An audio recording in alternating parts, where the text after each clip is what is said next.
તાપીના સોનગઢમાં કેનાલમાં 2 લોકો ડૂબ્યા. ઉકાઈ ડાબા કાંઠાની કેનાલમાં 2 લોકો ડૂબ્યા.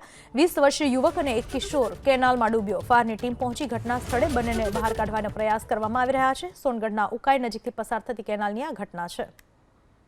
20 વર્ષીય યુવક અને 9 વર્ષનો બાળક ડૂબી જતા ફાયરના જવાનો ત્યાં પહોંચ્યા. ઉકાઈ ખાતે રહેતા સોહેબ કુરેશી અને અરફાત કુરેશી જે પાણીમાં મોઢું ધોવા જતા પડી ગયા હોવાની પ્રાથમિક માહિતી મળી રહી છે. બંનેની શોધખોળ ચાલુ છે.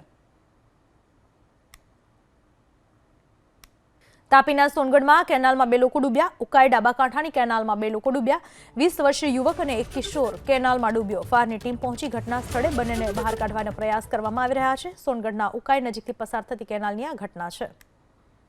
20 વર્ષીય યુવક અને 9 વર્ષનો બાળક ડૂબી જતા ફાયરના જવાનો ત્યાં પહોંચ્યા. ઉકાઈ ખાતે રહેતા સોહેબ કુરેશી અને અરફાત કુરેશી જે પાણીમાં મોઢું ધોવા જતા પડી ગયા હોવાની પ્રાથમિક માહિતી મળી રહી છે. બંનેની શોધખોળ ચાલુ છે.